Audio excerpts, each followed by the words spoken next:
gone bad. Hello, everyone. Welcome to the Witch Finger Horror Podcast. My name is Yasmina, and to my right is Morgan. Hello. To my left is Megan. Hello. And tonight we are watching one of my fucking favorite 80s horror movies, The Gate.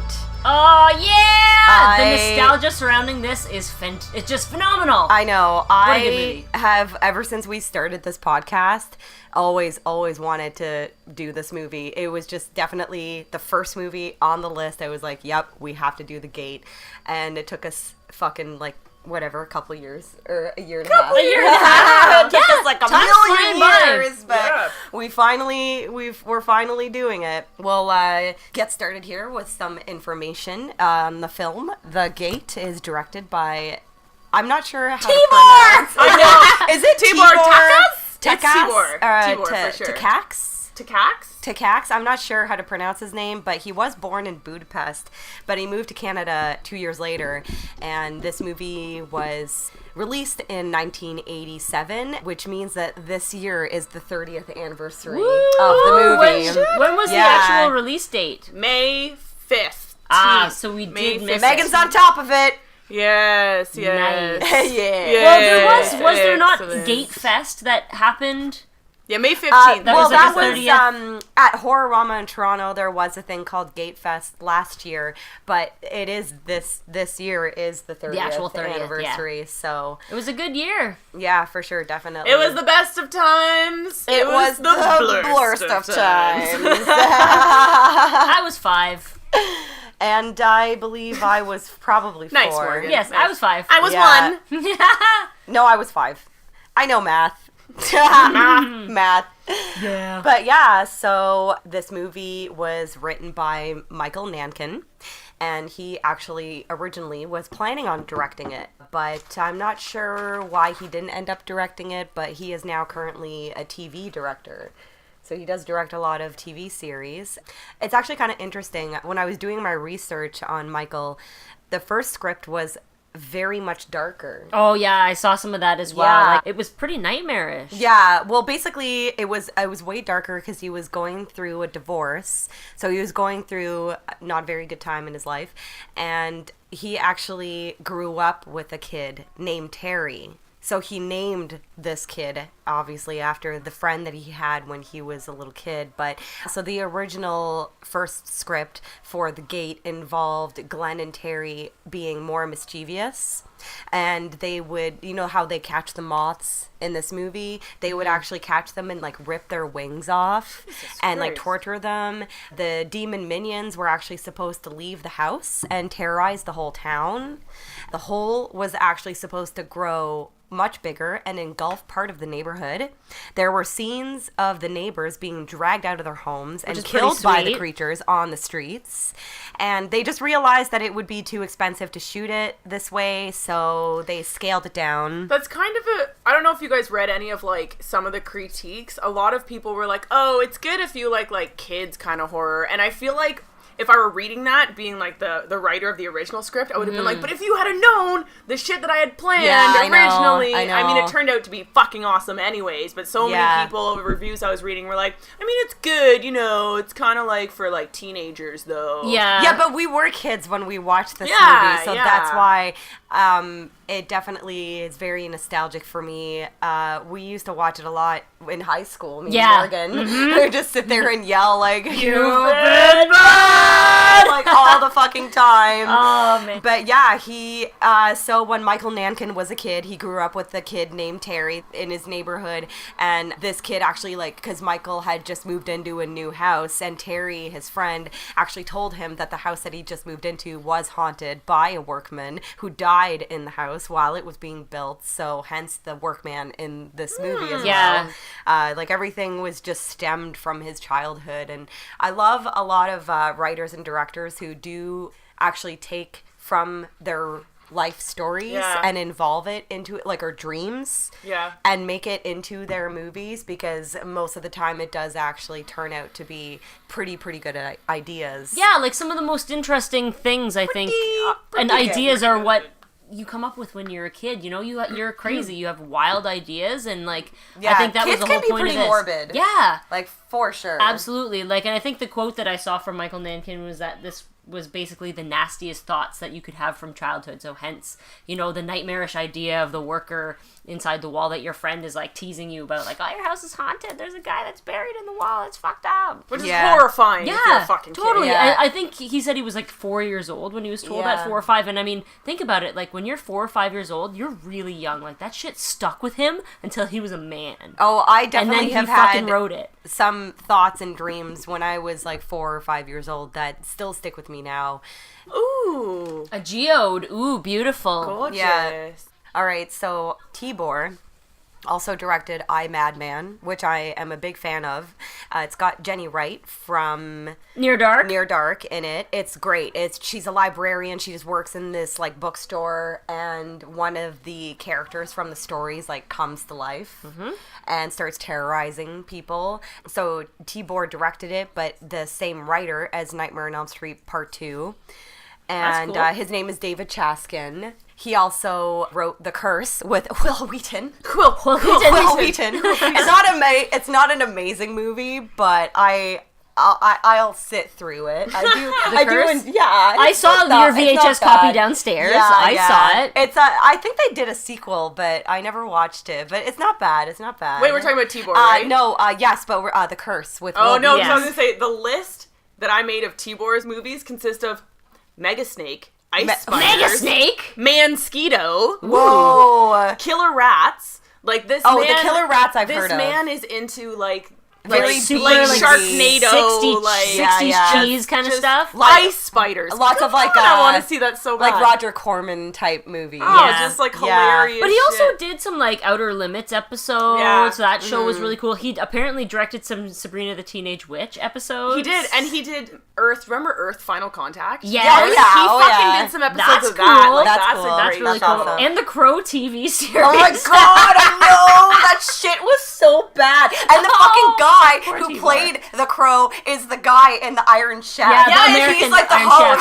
Chef, Yeah. He's like in the words of my ancestors or something like yeah. that. My uncle or some shit. Yeah. It's like, Yeah. bitch, you ain't related to that guy.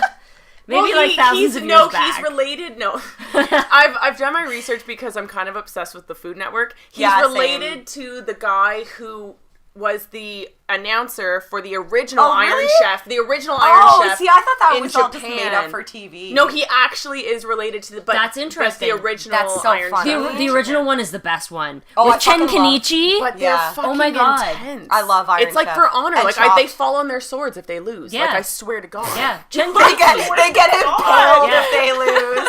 I'm actually Fuck surprised your food. I remember that guy's name, Chen Kenichi. He was the Chinese chef. Crazy. Look at you go. Yeah, the one with the red hat, I think. Sure. I've only Trust seen- me.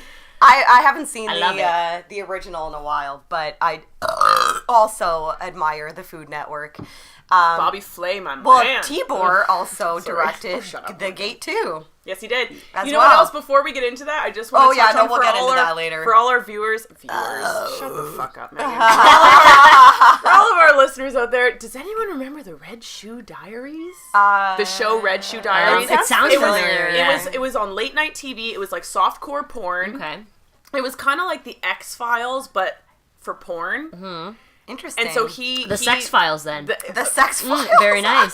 And you know why that made me think of X-Files? Because David Duchovny hosted Red Shoe Diaries, because David Duchovny is a sex He addict. is. And it all comes it full all- circle. And Californication Californication. is actually like a true story about David Duchovny, like being addicted to sex. Who wouldn't fuck David Oh, Duchovny? a crazy person. Come on, he's sexy. Morgan, would you? Well, it depends if I What have era? do I have a What time year? machine? Yeah.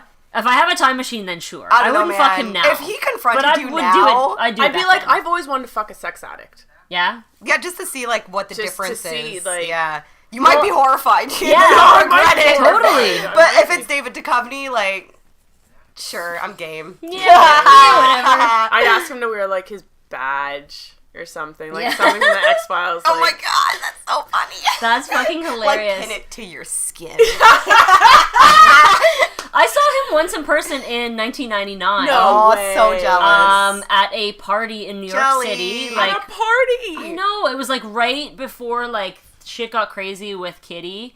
And we were at a party, and there was a lot of drugs, and David Duchovny was there, and Marilyn Manson was also there. And Miss Guy from the Toilet Boys was DJing.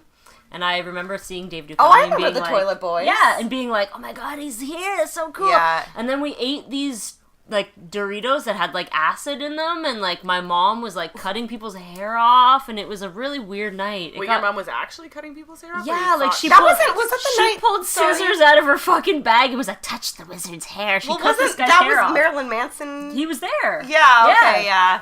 That's so funny. Yeah, we got dosed. It was fun. It was good times. I remember you Wild telling me shit. that story and telling me that that's like probably like the drunkest, one of the drunkest nights that you've ever had. Yes, it was pretty bad. That's so funny. That and my Danny Filth night, which we'll save for another. Oh yeah, we'll save another that for night. another night.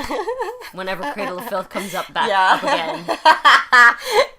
Well, Yes. Tibor used to be a recording engineer for a Toronto punk band called the Vile Tones, because The Gate and The Gate 2 are Canadian movies. Yeah, I love that connection. I know. I really love it. Yeah, so he was the recording engineer for the Vile Tones, and then he was a producer for another band called the Cardboard Brains, and then he got into doing some cinematography and art directing for a Friends movie, so that's when he started getting into film, and then he was offered a chance to direct Nightmare on Elm Street Part 4, but he didn't do it because it was way too short notice, and he Right. had no time to prepare. He said he wanted the effects and like the gore and shit to be so extreme. Yeah. And he just didn't have any time. Yeah, enough time yeah. To like To, make it as good get as it he together, wanted to yeah. make it. Yeah. Which is really unfortunate, because sometimes when you think about, what could have been. Yeah, you never know. Kudos to him for declining, knowing that he couldn't do his best work. Yeah. Yeah, that's Right? That's true props artistry for right sure. there. Yeah. Definitely, yeah. Well, I mean, I love the way Dream Master turned out, so it worked out for the Yeah. best, I guess. Yep. So we're just at the scene here with Stephen Dorff, adorable little tiny Isn't that Stephen so Dorff. crazy? He's I know. so small. This is his first full movie role. Yeah, very first movie role. And this is the day that the parents are going out of town, so the kids are saying goodbye. This is like another reason there's many reasons why I love this movie so much. One of them is the whole kids versus evil entities, monsters, whatever, because when you watch these movies as a kid, you relate to them, and it obviously holds that nostalgia factor. And I also love this movie because the whole premise of the parents being out of town and leaving the kids behind, and the kids having to deal with whatever evil things, and having a party, mom and dad are gone, let's have a party. I'm pretty sure sickest everyone party fucking did ever. that. Look at how I sick know, it is. so much crimpy hair. Look at that, and- his earrings. Yeah, it's just, I don't know, we all grew up this way, the three of us anyways, in the 80s, and even earlier how you were just mentioning how when you're a kid you come up with all these crazy morbid ideas and have crazy dreams, and then later in life these directors and writers write them into movies, because back then we didn't have the internet, so we were more creative, I feel, as children. We Good came call. up with all these crazy adventurous stories and everything, Yeah. and it obviously takes me back to the days of parties and sleepovers and renting movies. using and, your imagination. Yeah, Yeah. absolutely. Now you can come Not up with being something. desensitized into being a fucking robot. Yeah, you come up with something now and you put it into Google and somebody's already thought of it. That always happens. Yeah. You can Google any strange thing. Yeah. But yeah, speaking of sleepovers, this definitely was a sleepover movie. Yeah. I can recall many times renting it and watching it. Oh yeah, this movie and Dolls for some reason. Dolls! I used to, that was a I used sleepover to movie rent. as well. That was definitely a sleepover movie. Was Dolls and any of the Nightmare on Elm Streets and Friday the 13th. But this one was just always. It was just always on the shelf. It was always at sleepovers and parties. And Yep. I personally, my two favorite, I guess, specific categories of horror movies are slashers and creature features. Fucking right. I am more partial, I guess, to creature features because I just love monsters. I think the whole practical effects of monsters in 80s horror movies just melt my heart.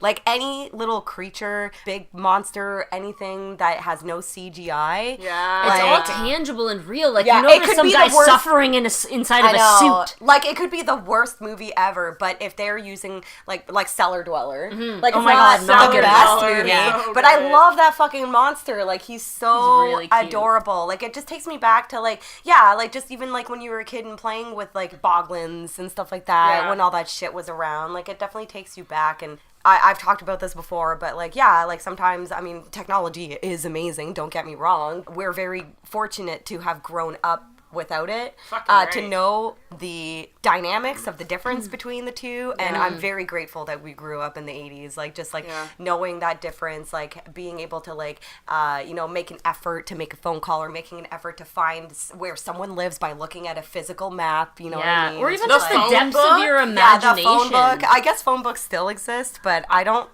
still But get like, them. I You can used to Google that. use, like, Yeah, my I know. phone book was, like, worn and torn. Like, we used to go through the phone book to find, like, like gross names and prank call them. oh, exactly. Or, like, if I Yeah. want to know your address, like, the phone book was Yeah. fucking great. I used to stalk boys like nobody's Yeah, business. That's why it was so Nice. well worn. Yeah, I know. Right. Honestly. Megan's looking up all That's these awesome. boys. But yeah, so the budget was $6 million, and box office made $13.5 million. That's amazing. It has a rating of 6 on IMDb. It has a 43% on Rotten Tomatoes. And it was filmed in Toronto and Vaughan, which is just like on the outskirts of Toronto.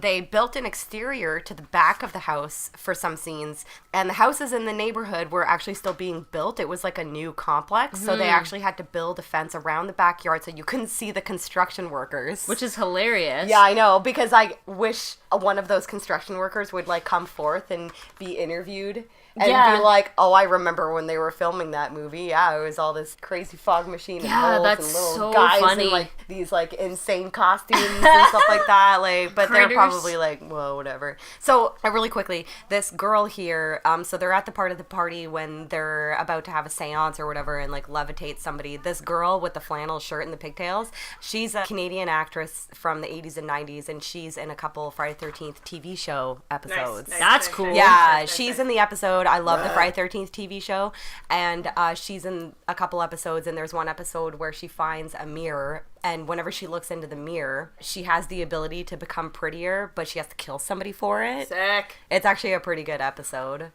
I'm a fan of that show, and I know a lot of people are like, whatever, it's got nothing to do with the movies, but yeah, they did steal the title, but I love anthologies, like any anthology, Tales from the Crypt, Tales from the Dark Side, and Friday, like, if you like those kinds of shows, like, definitely if you can find the Friday 13th TV show, you should watch it. The third season, it's only 3 seasons, the third season is but the first 2 seasons are awesome, and Roby was a babe back then. Do you know who that is? No, I She's don't. got giant red hair. Like, she was just like an Oh. 80s babe. It sounds really familiar. Her name's Roby? Yeah, well, technically Louise Roby, but she used to go by Roby because she used to be a musician, a singer, and she released a couple albums like Damn, before she that's started some acting. hair. But she was like a 80s babe. Like, Babe, for what's her name? sure. Like Tawny Katane. Yeah. She was like the Canadian Tawny Tawny Katane. Katane, pretty much. That's fun. So what's that girl's name that you were just talking about? The one in the flannel that's in the Friday 13th Yeah. TV show. Yeah. This scene always kind of freaked me out a little bit. The scene where they Everyone They levitate him. levitate Stephen Everyone Dorff. played, And they're all like, whatever. Stiff no as a big board, deal. light as a feather. Yeah. Yeah. Everyone played it. I'm Yeah. pretty sure I played that when I Oh, was a kid after totally. The Craft came out. Everyone did. I remember like sleepovers trying to do that. Except and for it was- I remember it, like, worked. Is it because there were 12 of us around one person? Is that Probably, probably yeah. why? So the girl who is in the flannel, Ingrid. she who was also in the Friday the 13th TV show, her name is Ingrid Veninger. She was in Degrassi. Yeah, but the Next Generation, ew. Boo. Boo. Gross. Drake. Ew. It's all about Joey Jeremiah. Yeah. Well, we are currently watching the DVD. I have this on DVD and VHS.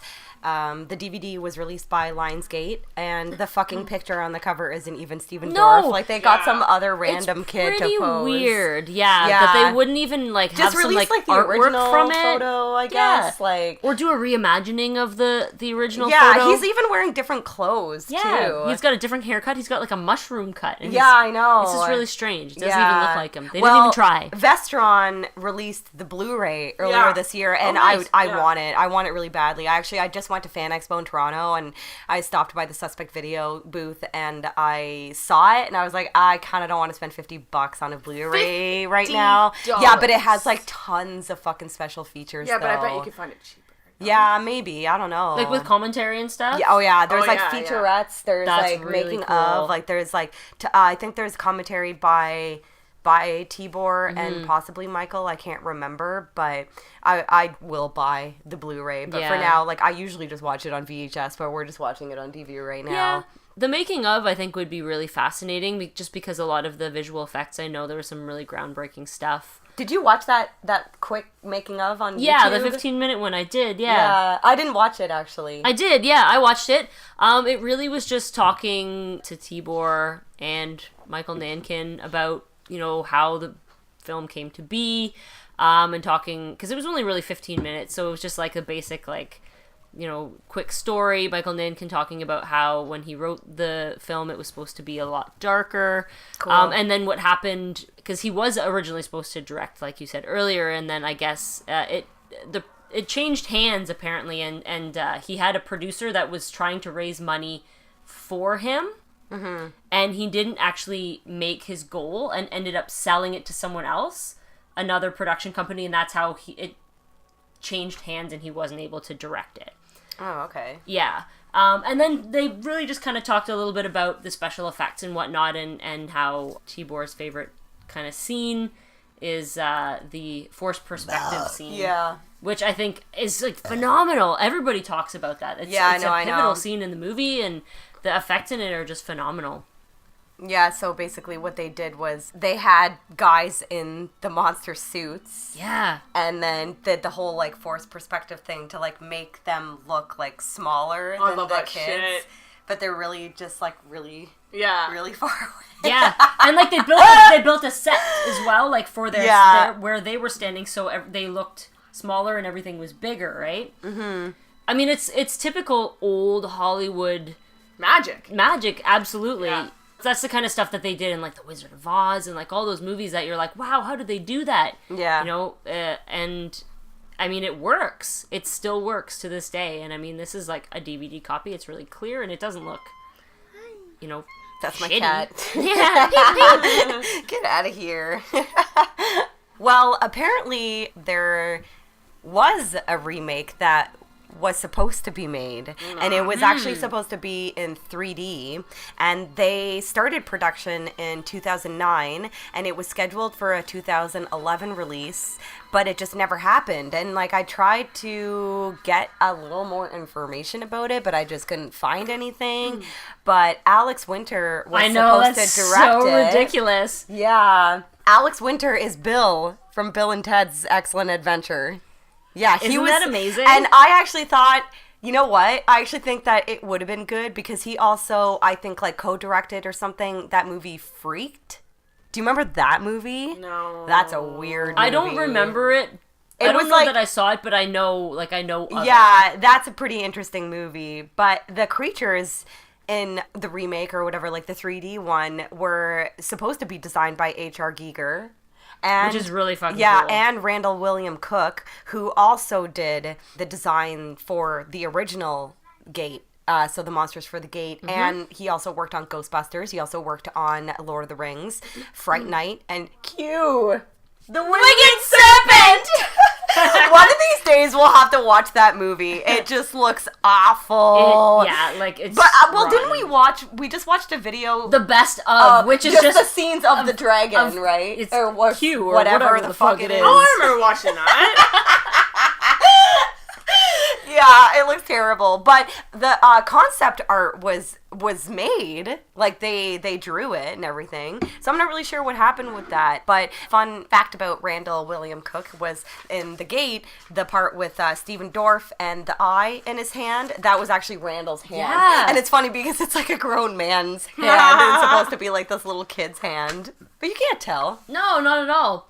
Apparently that Gate 3D remake was also going to be penned by a writer called Carrick MacDonald. Who actually... Carrick? Yeah, Carrick MacDonald. I was thinking the same thing. Like Carrick, he didn't but really... it's Carrick. Nothing that I saw really, like, stuck out other than that he wrote for the X-Files. Oh, Or okay. He did some stuff for the X-Files. That's cool. Yeah, that's cool. I like X-Files. That's cool. I love all the clothes in this movie as well. Alex, Stephen Dorff's sister, just the sweater alone that she was wearing, like, during the party. No, the party scene was just filled with amazing and like shit. what she's all I love that. everything that they're wearing right now, like the pastel colors. Yeah, it's the so oversized 80s. cardigans with I fucking the, like, love it, and the collars teased stuff. bangs. Jesus. Yeah. So my guitar player is a few years older than me, and he was in high school in the 80s, and he told me that the girls that teased the fuck out of their bangs, the higher the bangs were, the more popular they were. Oh, come Of on. course. Yeah. Oh, look at this Okay, kid. so Get we're at down. the scene when So much Lewis maiden. Tripp is rocking out to... It's funny because the band... Sacrifice is actually a real band. Yes, but They're- it's Sacrifix. I know, Sacrifix in the movie. I Oh. love this part so much when he puts on his, like, rainbow sheet. Speaking in satanic tongue. Oh my god, I love it. He's so adorable. That is the best fucking sheet Incantation. ever. I know. This melts my heart because this is me when I was getting into metal when I was a kid. Yeah. Like, I would sit there and, like, listen to Metallica and Cannibal Corpse and, like, do fucking dumb shit in my room, like headbang and, like, pretend to sing, like, into a, like, a fake microphone or something. And I'm just like, the first time I saw this movie, I was like, oh, I love this guy. I It's love him so fucking much. fantastic. Yeah. But yeah, so the Sacrifix album or whatever that he is listening to, the record is by the actual Canadian band Sacrifice. Did you know, okay, so you know the Big Four? The Big Four, like Metallica, Megadeth, Anthrax, Suicidal Tendencies. I didn't know that there was other Big Fours. So there's a Canadian Big Four. Yeah, Razor's probably Razor, Voivod, and Sacrifice. I can't remember who the other band is. Voivod, but there's a Big Four Jesus. grunge. There's like a Big Four, a bunch of different categories. Interesting. I always thought that there was A just Big the one. Four grunge is Yeah, Nirvana. I know. Nirvana, on there. Pearl probably Soundgarden and Alice in Chains, Yeah. I'm assuming. Yeah. Fuck Nirvana. Yeah. Another fun fact about Lewis Tripp, Terry's. Is that he loves Satan? Yeah, that he, well, in real life, yes, Yeah. we'll get into that.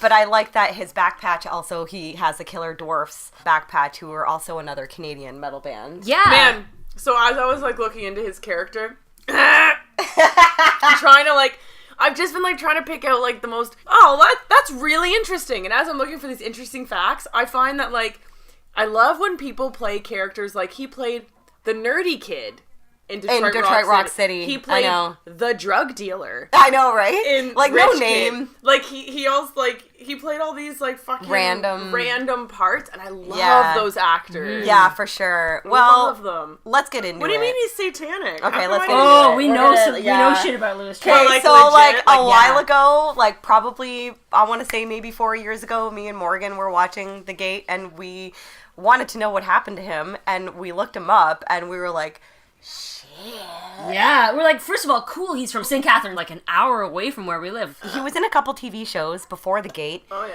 And then he also starred in the sequel. And then, like Megan mentioned, that he's like a nerd in Detroit Rock City, but it's uncredited, so I think it's a deleted scene because I've seen Detroit Rock City a million times and And I've haven't never recognized noticed him. him. But yeah, so in real life currently, he's an occultist and actually practices magic. Magic like pulls a rabbit out of a hat. No. Like black magic. Yeah. Black magic, like Yeah, occult like magic. blood magic. Yeah. I watched an interesting YouTube video of him just talking about it. People think like, oh, Satanist, like, oh, devil worshiper, but like we do our history and we know Yeah. about like the actual. But that's what I'm saying. He doesn't actually believe.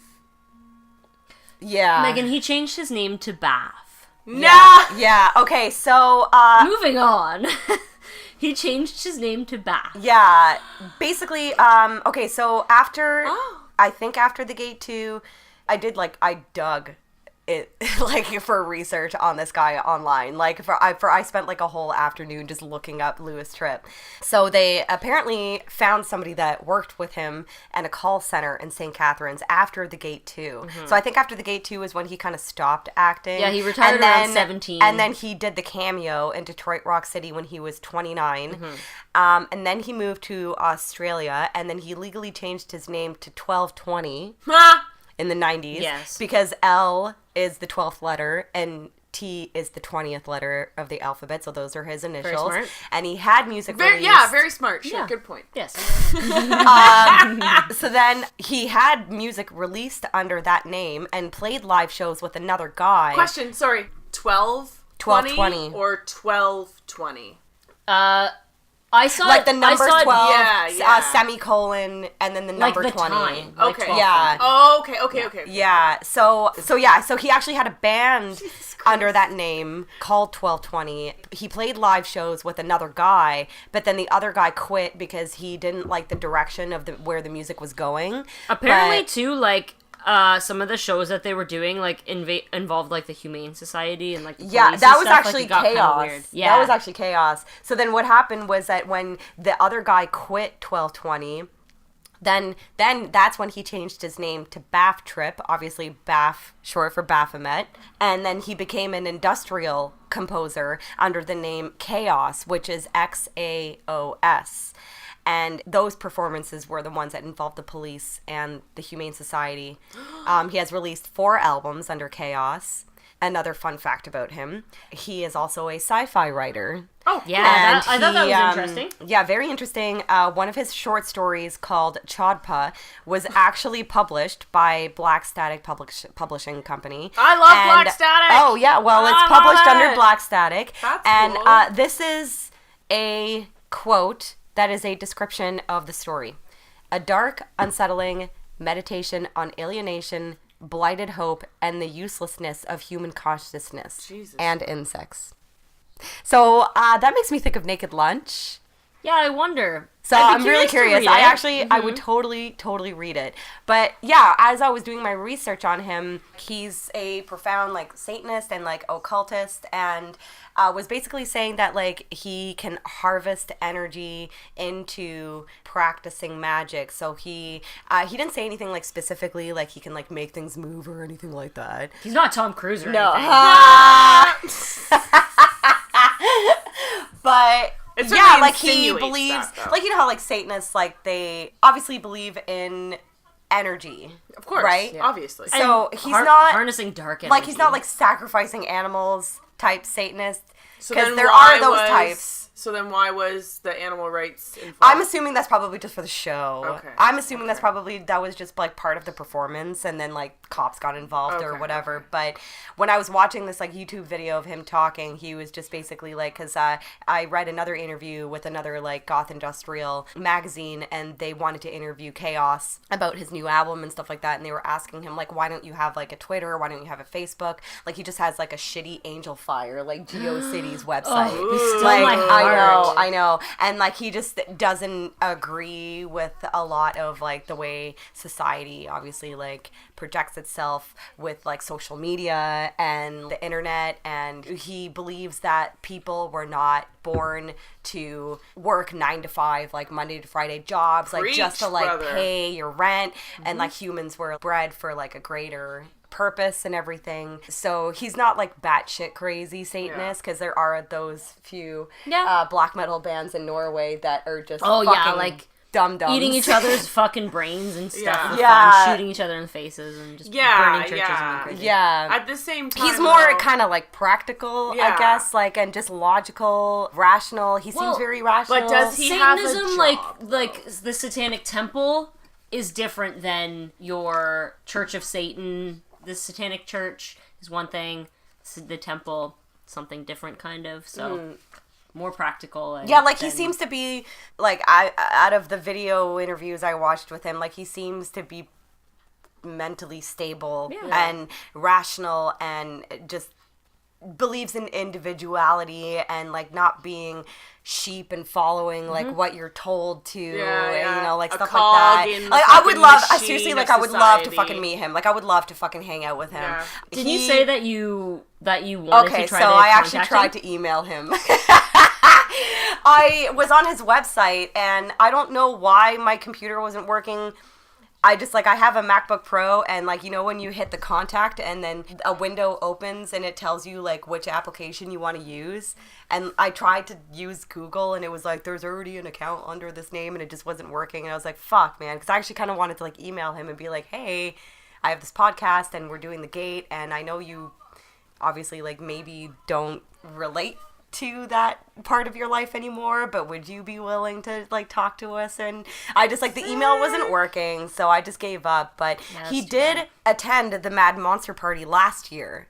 That's so he cool. did come, and I actually I tried to find, because you know how people do like photo ops and stuff like that. I looked up hashtag of his name, and I found one photo of a fan that took with him. One picture. I know.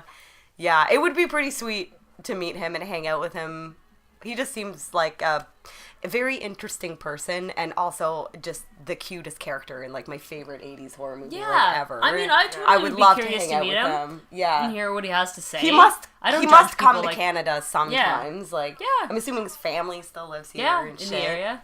He's so cute in this movie. Like, this is the perfect scene to be on right like, now. I love it. So like, he's, cute. like, chanting the words or whatever to, like, close the gate of his hell. little Like, mouth. I fucking love his glasses and his denim He's like jacket. a little, like, metal nerd. He is. I love it. Like, those were, like, my people. Like, those were my friends. Like, when I was a little kid. Oh, yeah, with, like, a fucking flying skeleton. V and a skeleton on it. I know. Oh, I love it. He's adorable. I love him so much.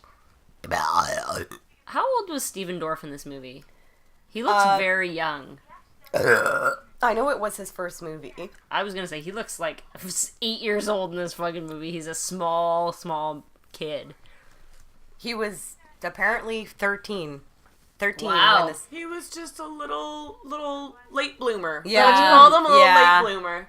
Because I was thinking, I was like, man, like, based on how old he looks in this movie, I was like, he can't be much older than I am, but because now he looks old and haggard. Yeah, he right? actually does. Did you just call him haggard? A little bit. He's Yeah. looking a little old now. Have you seen his Wikipedia picture? Yeah. I was like, yeah. But you know what, though? Oh, my God. I had the biggest fucking crush on Stephen Dorff. Holy shit. Come on. He is so hot in Blade. He is gorgeous in Blade. I definitely had the biggest fucking crush on him Not in, like, to the mention late that's a 90s. sick movie. Fuck yeah, man. Fucking suck movie. And, Wesley motherfucking Snipes. yeah. I love Blade. I love the first Blade. Actually, I like the second one too, They're because all the second fine. one is Guillermo del Toro. Yeah. The third one was Ryan Reynolds and Yeah, Jessica no. Biel. I think I shut it off. But Ryan Reynolds is okay to watched look it. at. He's Yeah. Oh, he is He's fine. alright. No, he Yeah. is good. He's a very attractive Canadian man. Yeah. He's good. You go. And Canada. Stephen Dorff's Glenn character we talked about this actually in the Near Dark episode, was offered to Joshua John Miller, who was Right. the little kid in So Near I looked Dark. him up, and he hasn't done a lot. Joshua John Miller? Yeah. Well, he wrote The Final Girls with his, I'm not sure if they're married, but his husband or boyfriend. They both wrote The Final Girls together. Okay. So I guess and he wrote a novel too. Okay, I was talking about, because I was looking up, like, what he's acted in. Just Near Dark and a few other things. Not a heck of a lot. God, his character in Near Dark bothers me so much. I know, I it's watched the Near only Dark character again I recently, actually don't like. and I'm just like, yeah, no, I can't. No, I can't do it I either. literally cannot. Yeah, even like the name Homer. The name Homer is like I know. kind of weird too. Yeah. Oh, he was in River's Edge though. That's interesting. Yeah, I he was didn't know also that. he was a little kid in River's Edge as well. Oh, yeah, and, you said he did. Oh, that's what you said. Final Girls. yeah. Final Girl? No, Final Girls, the good one. Because I made the mistake of watching Final Girl. I heard it was bad, other but I day. actually haven't seen it, And so I'm not judging. Well, but it was okay. It's just, I was like, I thought Yasmina said this movie was sick. yeah, no, the Final Girls, With an the S. one where they actually go back to the 80s. Okay, yeah. The one with Adam from Workaholics. Yeah.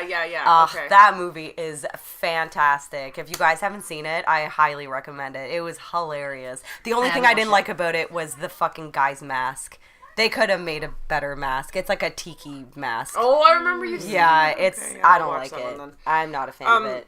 So I was looking up Stephen Dorff, and again, I've just like been like drawn to all the corny shit that people have done. He's done some bad Blossom. shit. Roseanne, Married with Children. I love Roseanne, and I just watched the episode the other day They're with great. him. They're, Yeah, like, yeah. Married with Children is great too, and so is Blossom. Guys, I he love was Blossom. in a Limp Bizkit video.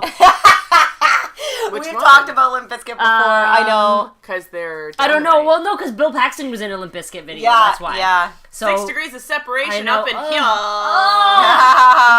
Actually, there's another interesting Bill Paxton correlation here. So the one girl who plays one of the twins, Kelly Rowan, Yes. Lori Lee. Yeah. She was in the OC. I think that Yes. was really Yeah, the one yeah. that I recognized her from. Well, the So- Outer Limits as well, though. Yeah, she was actually Bill Paxton's first wife. What? Yeah, so, but here's the weird thing that I'm like, because, like, I read a lot about Bill Paxton because I think he's the best in the world. But, so, they were married from 1979 to 1980, so they were married for less than a year. Mm-hmm. But Typical according to her Hollywood. Wikipedia, at that time, she would only be 15 years old. So I'm like, is Bill Paxton, like But super- Wikipedia, you gotta be careful when Wikipedia. Yeah, Yeah, but, like, I know, I you read can't some other trust that stuff, too, source. and I was like, but, like, so if she was actually born in 1965, I think it said, then that would make her 14 years old when she was married to Bill Paxton. But at that time, I think he was only like 23 or 24. But still, that's really creepy. I don't care. That's disgusting. It's really creepy. Also, another weird thing about Bill Paxton that maybe makes me think that maybe he actually is like really creepy was that he met the lady that he was married to like when he died when she was 17 and he was 28. That's creepy, right? That's gross. That's creepy. You're a man, and that's a That's child. creepy. So he was But creepy. they stayed together the whole time? Yeah, they were married for until he died. Like 30-something years. Yeah. But it's creepy. Okay. But I bet if you were 17 and Bill Paxton, 28 years old, came up to you, you'd be like, let's Well, do if I had this. the- But it's still creepy for him. If I What had you the were brain that I person's had mother? now in my 17-year-old body, I'd be like, yeah, okay, let's fucking do this. That's funny. Yeah. Well, that's like Lewis Carroll, who wrote Alice in Wonderland, was Mm-hmm. 30 years old when he wrote it and was in love with a woman named Alice. She was 11. Oh, that's fucked up. Well, he was also fucked on opiates, right? She was 11, yeah. I'm pretty sure he Yeah. loved opiates. So, like, not a great guy. We He have a lot loved of men in opiates our I lives. know. and children. Yeah, and Yeah. babies. So the two Lee sisters, are they sisters or are they just friends? I thought they were twins Oh, in the okay. movie. They're Well, supposed there's to be Lori twins. Lee and Linda Lee, Yeah. and Kelly Rowan played Lori Lee, and yeah, she was in the OC, and she was in Growing Pains. She was also Peter Pan's mom in Hook. Yeah, Hook. Yeah. Oh, And really? I saw that shit in theaters. In the And I've theater. seen Hook many, many times. She was also in Candyman 2. I've actually never seen the sequel. Ugh, they Yeah. made... There's 3, I think, Is isn't there? I don't know. I'm pretty sure there's Probably. 3. I'm It's not too bad. sure. There's probably even more. But this is interesting. I had no idea that there was a My Pet Monster live action movie. Yes, I remember that shit! I don't remember that at all. Like, I remember watching the cartoon, and this is fucked because I didn't realize that the cartoon is only one season. They only made one season of My Pet Monster. Isn't that Time weird? stretches on when you're a kid. Yeah, I right? guess. felt like an eternity. It felt like, Yeah, oh, by the it way, really I love did. this part. We're in the part where, like, the hand comes out from under the And bed. it's a big, gross, and, like, the creepy the hand. two hands that just, like, grab Elle's ankle. Like, I just, like, even, like, the noises that it's making. He's like, "Rah." Like, I love monsters. They look I wish slimy. they were real. I seriously really wish that monsters were real.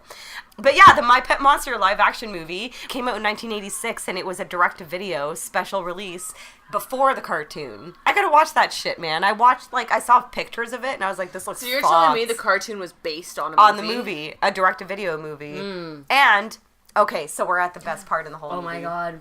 Mom and When Dad, he you're home, you're he home. thinks that it's his dad. He squeezes him. He hugs him, and his dad's, like, choking him.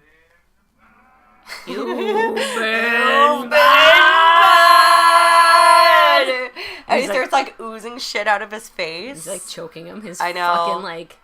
Ah! Oh, when he presses It's like on his stuff. face. And it's like milk coming out. I Oh, know. it's fucking amazing. It's like that stuff when you're making cheese. Yeah. You know, because Like we cheese all... water. cheese water. When you're curdling milk into cheese. Shut up. That's awesome. Fuck, that's I wonder what they used for that. Yeah. It could have been cheese water. I'm Yeah. telling ya. And then his head flops off. Yeah. It's great. Well, the other Lee sister, her name is Jennifer Irwin, and she's doing pretty good right now. She's done tons of cool stuff. She's in one of my favorite fucking TV shows that's on TV right now, The Goldbergs. I fucking love that show. Any fan of the 80s will admire that show. She's also in Eastbound and Down. She's in Are You Afraid of the Dark? She was in that movie Superstar with Will Ferrell and Molly Shannon. Oh, yeah. That's cool. And she was also in Bad Teacher, but I haven't seen Bad Teacher. I haven't seen it. I heard it was funny, but I'm not big on Cameron Diaz. Cameron Diaz has got a funny face. She used to be hot though before She she looks like the Joker, Okay. Jack Nicholson Joker. Yeah. That's who she looks Speaking like. of, did you see the Leonardo DiCaprio doing Jack Nicholson face? Yes! Oh my god, his eyebrows! Yeah. If you guys He's haven't seen old it, and frumpy now. you should look it up. Anybody who my hasn't seen God. it, like Leonardo DiCaprio did this interview in Japan or Yeah. something, and he changes his face and it's like distorted and it looks It exactly like Jack It Nicholson. looks like it's fake. It's so fucking absurd. Yeah, He's it's like, weird. actually, I do this like Jack Nicholson thing, and then he just like changes his whole eyebrows, and they go like He's like a doppelganger. Yeah, no, he looks just like fucking him. crazy. Yeah. Because he's got a mad dad bod. Oh, Yeah. You know what? Yeah, like that bums me out. Like he could be me so out. much Why better. don't you just embrace him for the man he is? Well, because maybe he just eats too many fucking cheeseburgers. I fucking love cheeseburgers. I do too! He'll make a comeback But I also like go to David the gym. Hasselhoff. I love all of these little Oh, I look love at these these little guys, the precious little little minions. babies. I fucking love them They're like so little much. kittens. If Don't any, you just if love them? They are so sweet. if anybody of our listeners or like any of our listeners are huge fans of the Minions from the Gate, I highly recommend buying the pin from Psychedelic Company. So just look up Psychedelic Company. They have a Gate Minion pin, and I love it. It's like my favorite fucking pin. Like the second that it went on sale, I bought it immediately. Ugh. I didn't even think. I was like, just take my money. Is it a head or full body? It's a full body. No. Yeah, it's adorable. I love it. They it's are pretty fucking so cute. fucking cute. Yeah, they are awesome. Like, I kind of just want someone to make not a full-size one, but like a full-size one full-size would be alright. like maybe a couple feet. Yeah. Whatever.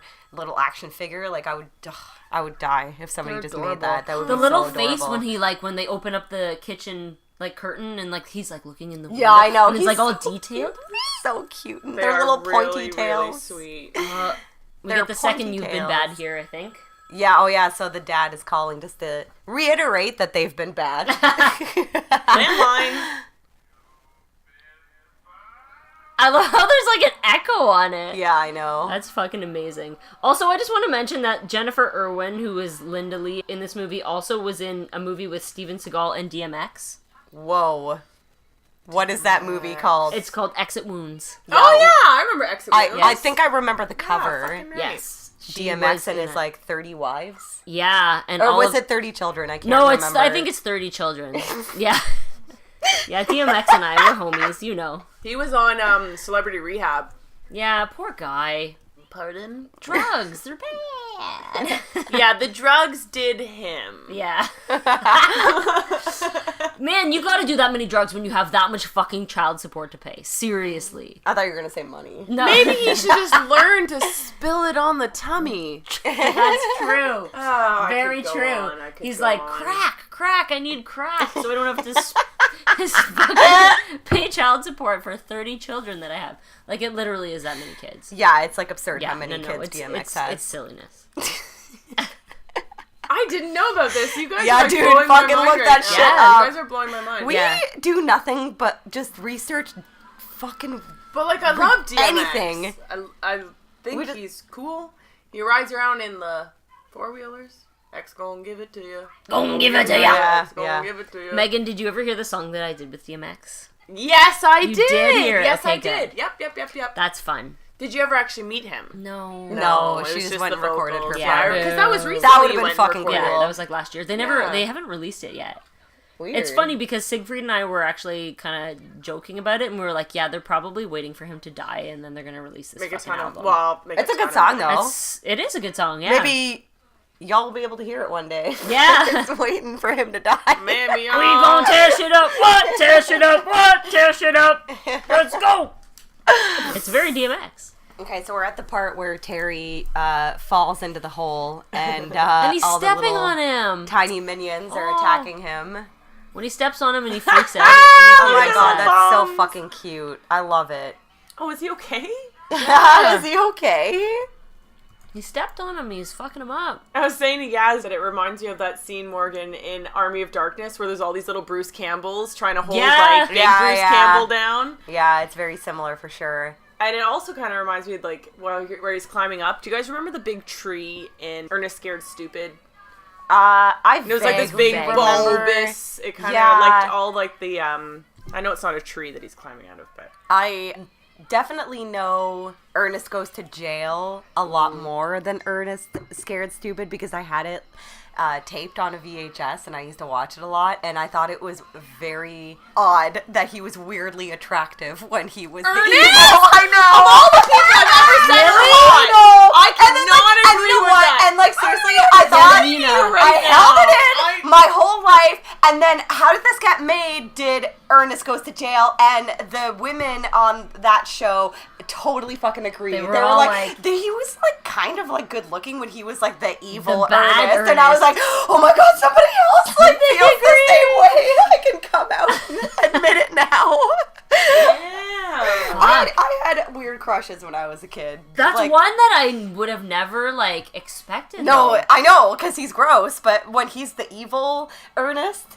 Like the twin guy, like I remember he was it. like strangely good looking. Like I was Like when this he's is a weird. lady with the neck brace. Oh yeah, with the pearls and the moo. Yeah, What the definitely hot stuff. Holy shit. That's so Very funny. sexy. Well, one more thing about Stephen Dorff. He is in the new Texas Chainsaw Massacre movie coming out soon in a few months. Leatherface, and the last couple Texas Chainsaw Massacre movies I watched and was like, meh, whatever. But this one actually looks pretty cool. Yeah. I watched the trailer, and it's like the Red Band trailer. And I saw it, yeah. there was a lot of gore in it, and I like that he's now coming back to horror. Stephen Dorff actually has like some interesting information about his family and stuff. I don't know how deep you got. I didn't get that deep on him. I got more deep on Lewis. I was like, spent a whole day. Guys, I got fucking deep. Nice. So Stephen Dorff actually does Nice. come from like a Hollywood type family. His mother is named Nancy, his dad is named Steve,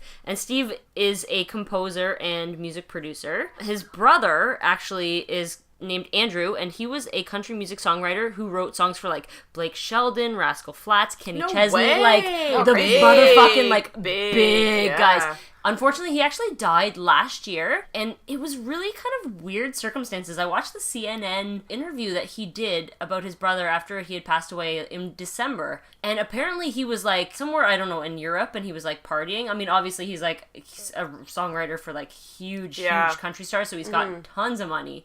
He was partying in a jacuzzi with like a bunch of people, and everybody was like kind of carrying on, having a good time, and all of a sudden they looked over and he was like Dead? like floating in the water. Whoa. And the interview was really super awkward because it was almost like he didn't want to reveal more information than what was going on, but it just seemed really, really strange. It was like Drugs? they were all like, That's what I hate would to say assume. drugs. No, Like, that's what and I it would assume. it probably could have been that for Jacuzzi, sure. your heart rate's up, the heat in the Yeah. water with the drugs. Exactly, and the but like alcohol. honestly, it's like they were like hanging out, partying this close, and then all of a sudden, like he just is floating in the water. I would Super, have Oh my super god, I weird. would just hate to have Super been there. horrifying. And yeah, that just happened. But his dad actually also was a country songwriter, and he wrote for Kenny Rogers, Nice. for Lee Greenwood, for Anne Murray, and get this, the best part is he wrote the Growing Pains theme song. Whoa. As long as we got each other. Stephen Dorff's dad. And both those girls in the gate, the sisters or whatever, are in Growing Pains. yeah, isn't that so strange? Yeah. Please. Yeah. What a Again. strange circumstance. I don't really have anything else about Stephen Dorff other than the first acting jobs that he did were in Kraft commercials and Mattel commercials before he actually did The Gate. The Gate. Yeah. It was like his first like leading role. Yeah, and that he was in a Limp Bizkit video. Yeah. And apparently he's diagnosed with emphysema recently. Yeah, I know. I did see Because that. And he he loves still cigarettes. smokes. And he still smokes. I know, what a loser. Like, he just I'm doesn't sorry. care. Like, he's like, whatever, I just still smoke. I don't care. What are you gonna... Here's the thing about emphysema. It doesn't go away. No, you can't. You can't cure But, emphysema. like, I'm assuming it will be so- exacerbated if you still smoke, Yeah. though, right? I kind of agree with If you him. enjoy Yeah. like Fuck drowning it. in your own fluids, great. Have a good time, Stephen Dorff. Yeah, that's too bad. He was a huge Yeah. babe in the fucking 90s. Oh my god. He was so hot. What was his name in Blade? Deacon Frost. Deacon Frost. He was in some fucking terrible It's a movies sick too, name, guys. actually. Let's just like Fear.com. Let's I let's remember that talk movie. about that. I remember watching that. Internet horror movies. Do you remember that movie, Fear.com, Megan? Is that The cover is like a blue face or It's something. like kind of like it's a kind of sketchy looking. Yeah. He was in that Immortals movie that I went to see. That was like boo? kind of not good. No, Yeah. not good. Not Judgment Night. Yeah, with Emilio Estevez. Yeah. Good. It's I have Judgment My not Day. seen boyfriend. that. Also, he was in the Britney Spears Every Time video. If you I did know remember that. And he was in the Aerosmith video Yes, for he was! Crying, and I totally good thought song. he was so hot in that fucking video, Yeah, too. right. But he was a dick because he cheated on her, so fuck him. Fuck him. Yep. And then she was like, fuck you at the end of the video. Spooky things Oh, happening. Yeah, so we're at the scene where the workman zombie guy comes out of the wall, and some pretty interesting things about this guy. The workman in the walls, his name is Carl Cranes, and he also, this is kind of cool, but in The Gate 2, at the end of the movie, Terry transforms into like a creature monster, and he plays him as the transformed version of Terry That's in The cool. Gate 2. And there's a slasher flick from 1982 that I haven't watched yet, but it's called The Slayer, and he plays the Slayer. Oh, that's in that neat. movie. So he's done Popcorn some stuff. Nomicon have it. Cool. On their website, so I you haven't know watched it's it yet, good. but I've seen like the guy's like mask, and it looks pretty hellish. So Carl Cranes actually is now a drama teacher at Maria Carrillo High School, Oh. apparently in Santa Rosa. And also, he actually played an integral role in kind of helping to coach the kids in the movie that Oh, had really? never really... Yeah, because he's a drama teacher. oh okay. And I Right, think he right, had done yeah. that for a long time, so he actually was sort of tasked with helping to give advice to the kids who had never acted before and was really helpful that way in wrangling them and also telling them what looks good on camera. So that's really cool. That's And cool. also terrifying. Oh my god, this is like the scariest part of the movie. Yeah, when he like bursts out of the glass there, the mirror. Ugh. It reminds me a lot of House. Yeah, for sure. It definitely has a house feeling, definitely. Yeah, this guy. Well, something kind of cool. I know, and then he like falls to the ground and then turns into all those minions. If I was in this situation, like, yeah, okay, like these creatures are trying to kill me, They're so so weak. like we'll have to, try to escape. But I would also still try to keep one as a pet. Like I would totally Yeah. be like, I just want to be friends with you. Yeah, bring like, you everywhere. Like when you put a string on a bee and put it in the freezer. Well, he kind of does that in part 2. Oh, see, I've never seen part 2. What? Oh my god. Okay, it's obviously not as good as the first one, 'Cause but I read a still lot about it. love it. I love it. I Okay, still love it. okay. It's by Tibor as well, and also written by Michael Nankin. Yeah, so yeah, it's I like read the all same that. people wrote it and directed it. It's also starring Louis Tripp. There's also the main female lead is Pamela Adlon, who is the girl in Californication. Oh, no who's shit. married to the bald guy, who is also the voice of Bobby Hill in King of the Isn't Hill. that so I know, weird? and I've been rewatching King of the Hill lately, You're and making it's mine. crazy. She like when I hear Bobby Hill talking, I'm just like I can actually picture it because she does kind of sound like him. Fuck off, eh? And she's also in Louis C.K.'s show. Oh, I didn't know that. Yeah, that That's show. cool. I've only seen the first season, but it's pretty funny. But The Gate 2, I have like a mini poster of it. I found it at like a horror convention in Hamilton a couple years ago, and I was pretty excited for it because it was only like fucking $5. But it's called like Gate 2 Trespassers, and it came out in 1990, and it has a budget of 6.5 million, but the box office was only 2 million, so they did not do well in the box office at all. Yeah. And IMDb has a 4.7, and there is no score on Rotten Tomatoes, but I'm still a fan of the second one. Like, okay, so like Louis Tripp, like Terry, he's a bit older, and he wants to go to the gate again to close it indefinitely, but then these teenagers like interrupt, and then they're like, sweet, like fucking doing like some satanic ritual, let's join in. And so he actually conjures like one of the little minions, and they keep him as a pet because they realize that they can make wishes out of him. Oh, sweet. But whatever they wish for inevitably turns to actual shit. Like poo-poo. Oh, I was like monkey's paw. No, like monkey's poo, like shit. actual Like they shit. wish for a car, and like the next day the car turns into shit. Like there's like a pile of money, the next day the pile of money turns into shit. With this? Fabulous people. Yeah. So I still like The Gate 2 a lot, and we actually have a friend. Her name is Tanya. Her fucking uncle was in The Gate 2. Oh, right. Come on. Oh, my God. I know. I was totally like actually waiting to bring this up. Oh, I fucking totally forgot about I know. that. Okay, so I messaged Tanya the other day. Oh, good. And I'm so glad that was you like, it's remembered funny that. because I'm moving again. And I'm moving like literally down the street from Tanya. And I messaged her the other day and I was like, hey, can you tell me the story about your uncle in The Gate 2? And she was just like, basically all my dad told me was that early on in his acting career, he did a couple movies. One was a porn. Oh! Where he dressed up like an adult baby. No. And the other gig was The Gate 2. So he was one of the creatures in a rubber suit. And her dad said that he complained that it was too hot in the rubber suit. And she also mentioned that her uncle is queer. Yes. She just had to put that in there. Yes, She's like, of my course. queer uncle, the I gatekeeper. remember hearing about him. I know. I was like, oh my God, I totally forgot that Tanya's uncle was in The Gate 2. I got to get like the whole story. So she was like, some of it was filmed in Canada. I know like some of it was filmed in America as well. But she was like, it didn't pay well because the box office like flopped, right? Yeah. Like because they only made $2 million at the box office. But he had a little part and it was a gig, and he apparently is still embarrassed about it.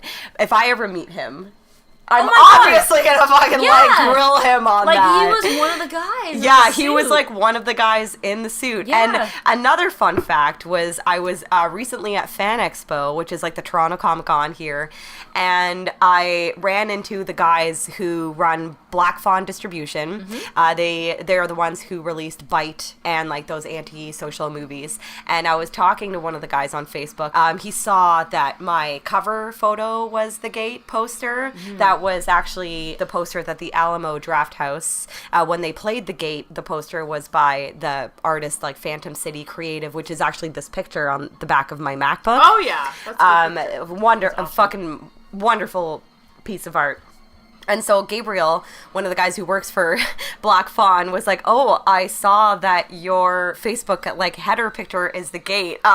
He fucking said that his uncle did the special effects on The Gate. And I was like, what? What a small world. I know, well, because it's like it was filmed Yeah. around here, and like Yeah. we're friends with all these people in like the horror community, Yeah. so it's like not surprising but hilarious at the same time.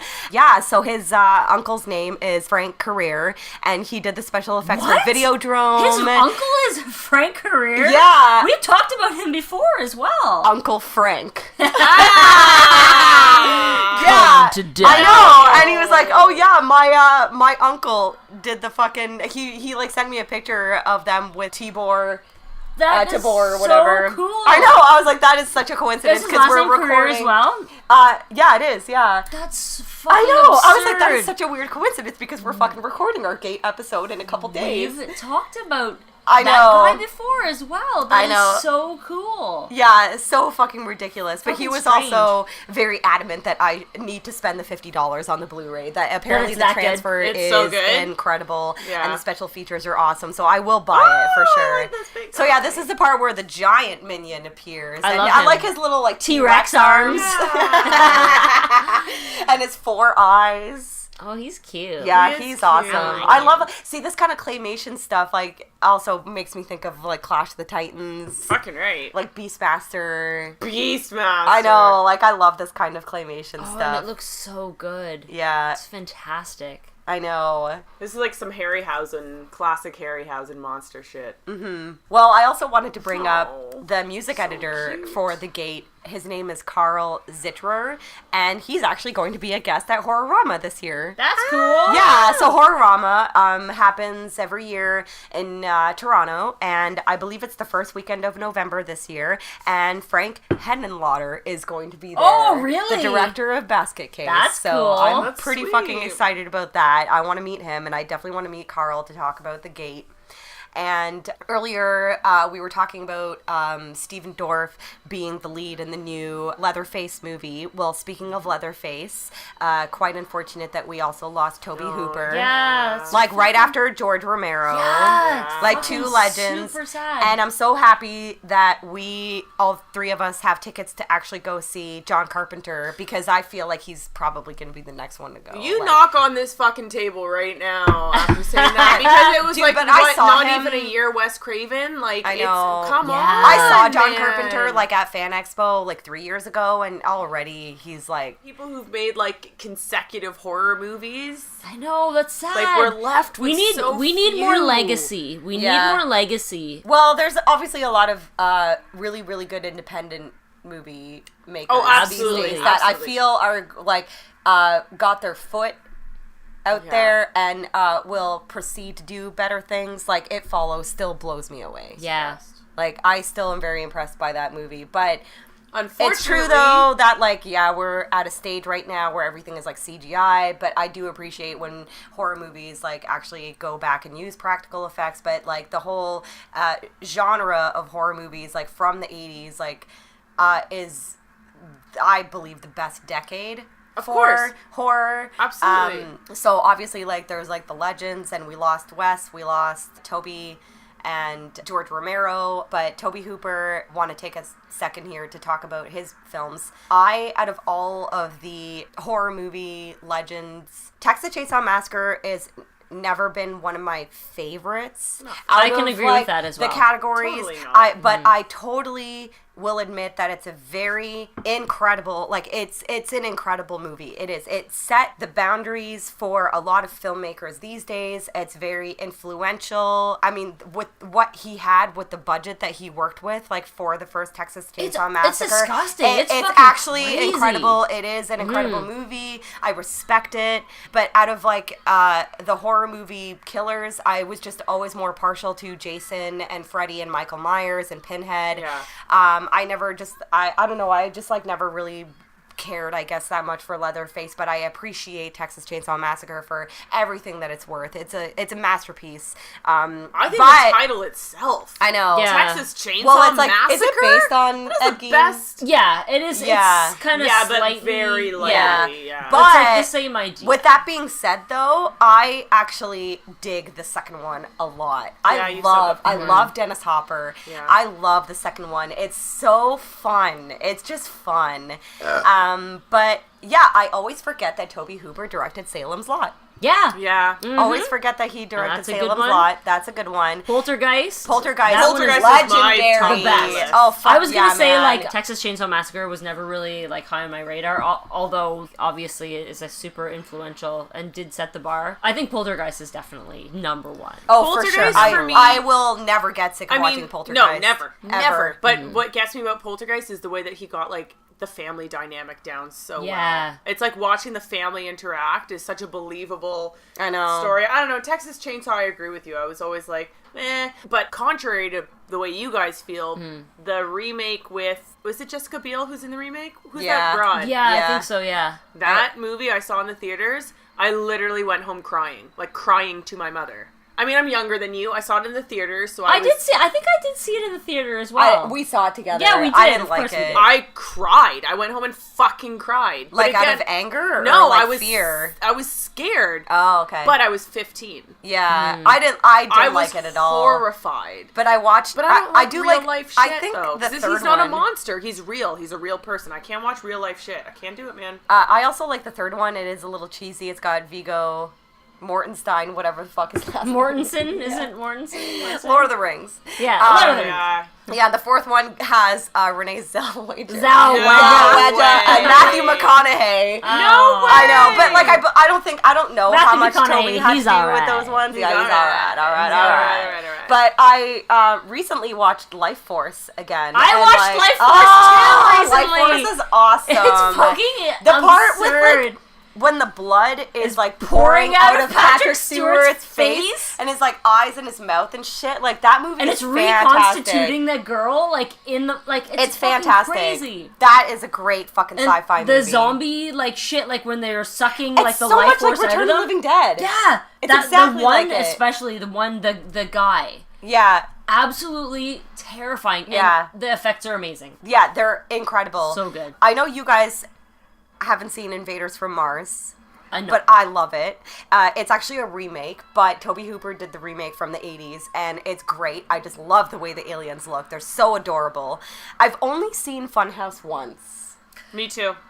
I don't really remember it, but I do remember, like, the disfigured character. I don't think I've seen Funhouse, but I've seen Clown House. Oh, yes, you have. See, I haven't seen Clown House. It's terrible. I haven't seen it, but I know all about it. Yeah. But he also did I love body bags. I love anthologies. Yeah, and Body he Bags did the Eye, the one with Mark Hamill. Oh, no So the one with shit. Mark Hamill, he basically gets in an accident, and then he gets an eye replacement, but the eye belongs to a serial killer, and then he starts to see visions, and then he starts to like want to kill his wife, which is the Simpsons. Yeah, the when the hair. Simpsons did the hair of Snake's hair. He also did the Mangler with Robert Englund. I have it on VHS. It's a pretty good movie. I've never seen the second one. But another one that I've actually never knew that Tobe Hooper did that I've never seen is Night Terrors. Oh. I guarantee if you guys saw the cover, you would know Night Terrors judging by the cover because it has like a face with like snakes coming out of a mouth and eyes. I can already like. Oh, never picture mind. what You know what it I'm is. thinking of? I'm thinking of the cover of Jason Goes to Hell. There's like snakes Oh yeah, coming out of it's like the- a weird caterpillar, Yeah. kind of weird Yeah. worm thing. Yeah, but no, the I Night totally- Terrors I totally picture cover. Oh, totally. I Yeah. have Yeah. always seen that cover, and I just never watched the movie. And then after Toby died, I did some research, and I was like, oh shit, I had no idea that he did this movie. That's and really Robert cool. Englund it's actually like the premise sounds really cool. Like it's about this girl who gets stuck in this cult, kind of like kidnap her, and she gets like stuck into this cult and she can't leave, and Robert Englund is the cult leader. Oh. So I'd love to watch it. I That have sounds never cool. seen it, but one of my favorite anthologies, non-horror science fiction, is Perversions of Science. Oh. I've talked about Perversions of Yes, Science indeed. before on the podcast, and I love that show, and Tobe Hooper did direct one episode. That's cool. But yeah, he was 74, and he died of natural causes, I think. I don't know. Have they released When they that? say natural causes, that's always suspicious to me, but to me that's like heart attack or like Yeah. stroke, like But then why don't you just say heart attack or stroke? exactly. Well, I think So- like the day of, they said natural causes, so it could Yeah. be updated by now, but he did fantastic movies, and Poltergeist is like up there for me. Poltergeist and Life Force are like way up there for Yeah. me. I love those two movies. Salem's Lot's good too. Because you like the book more. Yeah, I like the book. Yeah. And the remake with Rob Lowe. Oh, which we haven't seen yet. I haven't seen it We yet, need but to watch. weren't you saying that the remake with Rob Lowe is like more accurate to the Yeah. book? Yeah. Yeah. And Rob Lowe's in it. So And Well, Rob yeah, you Lowe! can't go wrong. fucking watch it. I love him. Also, He's a, ageless. a weird He fact is. is, Tobe Hooper actually directed the Billy Idol Dancing with Myself video. Did you know that? Come on. No, I did not know that. Sweat, sweat, sweat. All right, cool. I'm done. That's awesome. Yeah. So, since this movie is very symbolic in regards to like kids being the main characters fighting against like an evil entity, I thought of some other movies to bring up that were kind of in the same realm as like Kids versus Monsters, and automatically first fucking movie that comes to mind is Monster Squad. Obviously. Like, Yeah. obviously. Totally. I thought of Goonies. Oh, yeah. Even though it's not a horror It's movie, not but really- it's still like it's an 80s movie that I grew up with, and it's Yeah. like little It's kids totally- have no, to but- like Kids in a predicament with like They could have been creepy, murdered. like bad yeah, people. for sure. And I also thought of E.T. because E.T.'s kind of a E.T.'s on monster. my Yeah. list, too. He kind of is, but he's like He's a monster. he's like a pilot. Yeah, he's But like again, a there's cute little still pile of kids turds. who like save the day. Yeah. I have Stand By Me, yeah, Stand By Me I thought of, and It, It, of obviously. course. Stranger yeah. Things, obviously. Yeah. The Willies. The Willies. The yes, Willies, yeah. yeah. It was tough because a lot of them were like teenagers, and I didn't I want to think go that still teenager. counts. But Yeah. I mean, like older teenager stuff. Like, Yeah. like I would like Lost Boys. But like they're and I two thought of Lost Boys too, teenagers. but then I thought that I was like teenagers, but they still like in the situation where like the parents don't believe you, Yeah. and you know, and like Yeah. they're trying That's like so Fright Night. hard. Yeah, yeah. So Yeah, like, that is true. That's like Fright Night. Fright yeah. Night's in that as well. Troll, the first Troll, not the shitty second one. I don't remember the first Troll, man. I gotta It's- watch it it's again. kids. I know you love it. I know, it is a good movie. You should watch it. Well, I also composed a list of like small creature movies. Since we're watching The Gate, and those little tiny creatures are just so adorable. So cute. They're so cute. Oh, I actually like really want to get a tattoo of The Gate. You should. And I had a consultation to get it from Paul Acker, but like my finances kind of like took a turn and I just couldn't afford it anymore. But eventually I will get a tattoo of The Gate. But other small creature movies, obviously the first one everybody fucking thinks of is Gremlins. I was gonna say Critters. Oh, okay. I was gonna say Gremlins, yeah. Gremlins is more like obviously like commercialized. I know Megan loves Gizmo. I side with the Gremlins. I like the Gremlins, but definitely Critters. Yeah, Critters is I on there. recently tried to watch Critters in space? space. I couldn't finish it. Oh. I couldn't do it. I was like, yeah, I can't do it. sucks. But 1, 2, and 3, I still love though. Yeah. Like the third one is the one with Leonardo DiCaprio. Right. I still like the first one. I still like the second one. And what's the one with Leo? Leo? Yeah, the third one. Like Dad You said bod Leonardo Leo. DiCaprio. Yeah. Yeah. No, Yeah. Leo. Oh, fucking like Leo from Twin Peaks. From Twin Peaks. Oh. I think it is he the messaged fourth me. one. Yeah. Oh my god, I was watching the fourth one and because me and Megan were like literally just talking about Leo in Twin Peaks, and then that night I started watching Critters in Space, like That's Critters fucked 4 in up. Space, and I was like, dude, Leo's in this one, and she's like, yeah, Leonardo DiCaprio, and I'm like, no. Like Leo from Twin Peaks. Like, it's such a weird coincidence. I know. I think me and Morgan, like, didn't we try to watch Hobgoblins? Yeah, we did. And I think we turned it off. Yeah, it was okay. No. It It's wasn't, like, it's really bad. it's bad. It It's was okay, No. Yeah. Yeah, I remember we did try to watch it, and maybe something else was going on and we just weren't paying attention, but recently I did put it on just to like kind of like refresh my memory, because I was like, I could have swore that we tried to watch this movie. And there's like a scene where they're driving like a golf cart, and I'm like, this is just I don't even remember, the dude. worst shit ever. Like, they even look like the Gremlins. Like, they tried too hard. Yeah. It's awful. I don't remember Hobgoblins. tried Like, I barely remember. I have it on VHS, but it's way all hard. fucked up.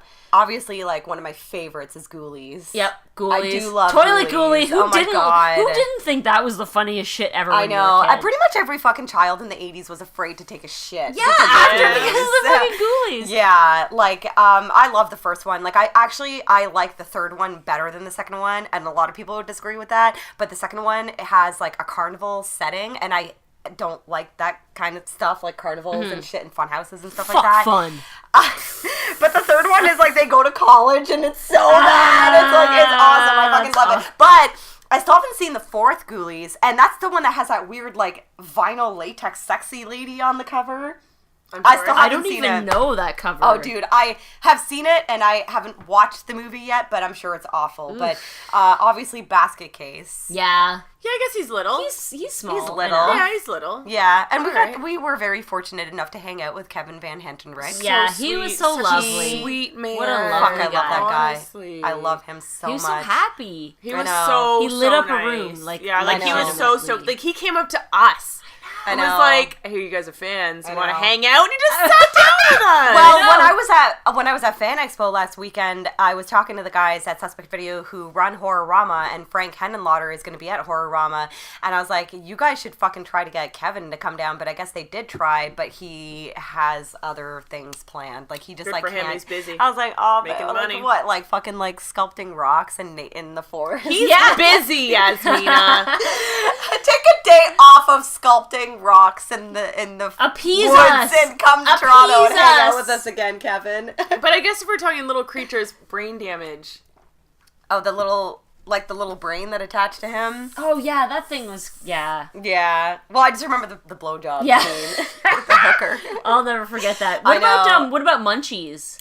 See, There's, I like, critters have in that, too. Munchies, Yeah, we haven't and watched it I haven't yet. seen it. But there is, technically, like, there's, like, 2 Munchies movies, and the first one is the one that's, like, more family-oriented, but the second one is, like, not. It's, like, more horror. But I have the first one, and I haven't watched it yet, but I have seen a clip of it on YouTube, and it's fucked. Like, there's, like, the little Munchie, like, crawls into, the teenage girl's bed in her, like, sheets. And she's, like, starting to get, like, aroused. And I was like, oh, what the fuck is going on here? That's creepy. I'll have to watch that. But another one that I enjoy is little creature is Tales from the Dark Side. The episode Inside the Closet.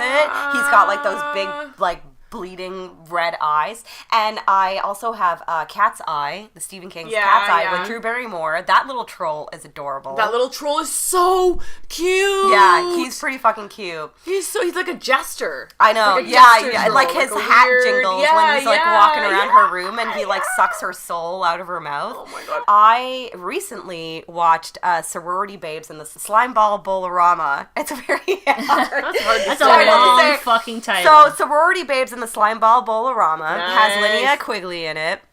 And there's a little, like, monster guy in it. And when I was at Fan Expo, I stopped at the Arrow Video booth and I bought 3 Blu-rays. And that was one of them. And I'd always heard of it, but I'd never seen it. And then I watched it that night.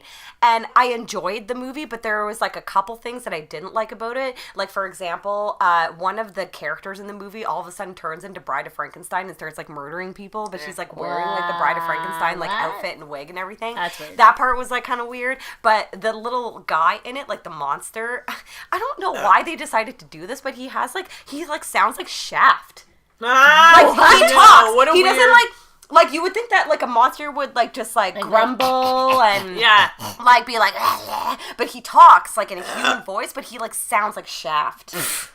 And I was not expecting that voice to come out. That's a weird I was not choice. expecting that voice to come out of the little monster, but that was an interesting turn. But I also bought Creepazoids, which was by the same director, and Sorority Babes was better, I think, than Creepazoids. Yeah, well, I was over yesterday and I watched a little bit of Creepazoids, and like, Sorority Babes is way better. The monster was kind of shoddy.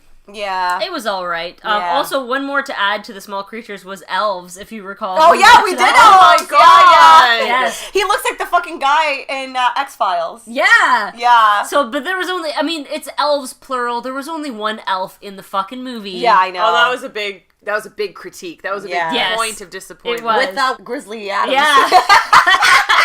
Oh, Gable! Yasmina! I butted my cat because I got super excited about Grizzly Adams. Oh, man. That's funny. Yeah. Well, there's another one on my list that I haven't seen yet, but Beasties is one that I haven't seen, but that's on my radar. Beasties has I've never heard of that one. Has little creatures, I believe, in it, and I have not seen it, but I've heard of it. Look like. Oh, they are. that looks like cute. Krang. Yeah, I know. That looks like Krang. But that looks like a mixture of Krang and brain damage. He's Yeah. so cute. You're right. He's That like looks just smiling. like He's like him. a frog. I know. So that's one of the He's movies happy. that's on my list that I just haven't seen yet. He's that involves like. adorable. But a I little guess then you creature. could even say, like, if we're going into the 90s, like, would Puppet Master be? Yeah. They're small I mean, creatures. they're Yeah. little You know, to be honest, things. I kind of just blocked the Puppet Master movies out of my brain. terrible. And We've you know, talked I about think this. everyone obviously will agree that in a series of movies, the first one is always the best one. I think I'm going to rewatch the first one. Yeah. Yeah. Like,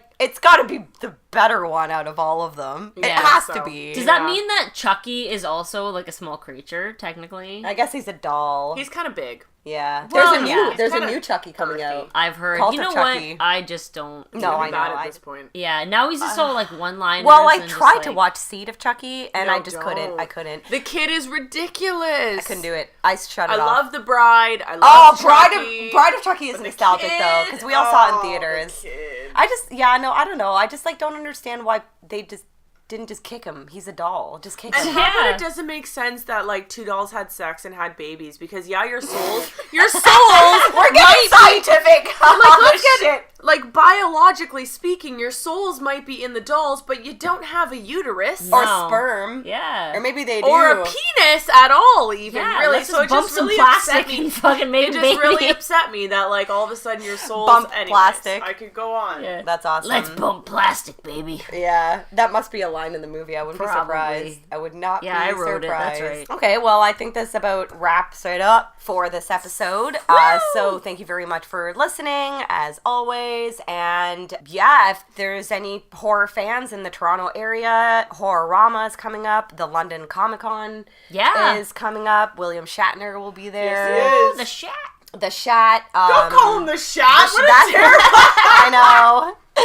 Yeah, there's lots of things coming up. We're going to see John Carpenter. I'm sure we'll talk about that. I'm sure that we'll talk about it once that that's comes coming out, out. because Oh that my comes God. out tomorrow. Yeah. So we'll go see it and we'll talk about it. And other than that, I hope you all have a good evening, and we'll catch you on the flip side. Peace. All right. Bye. Bye. Bye.